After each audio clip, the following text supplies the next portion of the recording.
with you in Ouagadougou. And I've always wanted to attend FESPACO, the spiritual home of African cinema. When FESPACO began, almost about 50 years ago, Ousmane Sembène's La Noire 2 opened in New York 3 years after its release in Senegal. And I remember that picture having an incredible impact on me. It was so haunting and so quietly ferocious. It wasn't like anything really that I'd ever seen. It was like a door had opened in the West. And it was the first time we could feel a truly African voice in the cinema. Sembène had spent 20 years in France when he was young, and when he returned to Dakar in 1960, he wanted to know his own world, his own culture, his own continent. He said, I wanted to give another impression of Africa.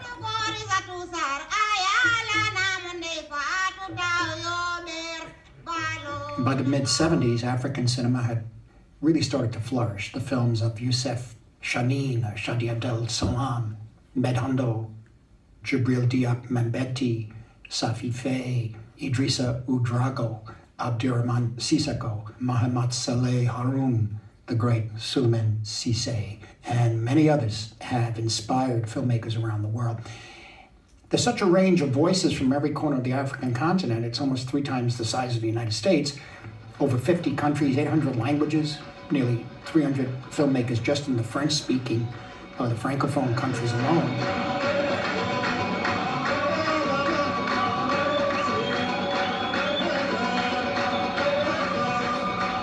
I'm aware now more than ever that we know very little about African cinema, and that what we do know is still filtered through our own narrative and our own reference points.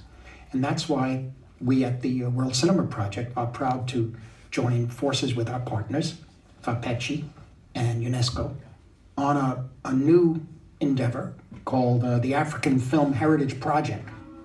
And this is an initiative to identify, restore, and preserve the great works of African cinema, and most importantly, make them available throughout the world. So over the last 10 years, the World Cinema Project, working alongside our FIAF partners, Cineteca di Bologna, has managed to restore and preserve films from India and Cuba, Philippines, Brazil, Turkey, and other countries across the globe.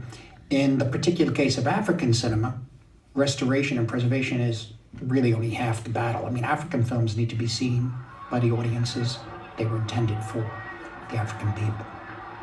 They need to find their way home. And the problems begin with the location of the original materials. The best surviving elements of African films are rarely found in Africa, but usually where the first prints were made, most often in France, Belgium, or the UK. Our goal with the initiative is to bring these films back to the cultures they came out of, and at the same time, make them available around the world. And I'm proud that the World Cinema Project has already restored 7 African films. From Egypt, Shadi Abdel Salam's Al Momia and his short film, The Eloquent Peasant.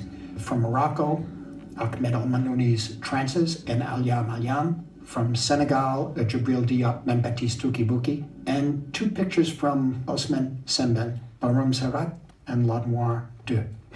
But really, it's just a start. Our next step is the African Film Heritage Project, and I'm proud that we're making the announcement here. Thank you.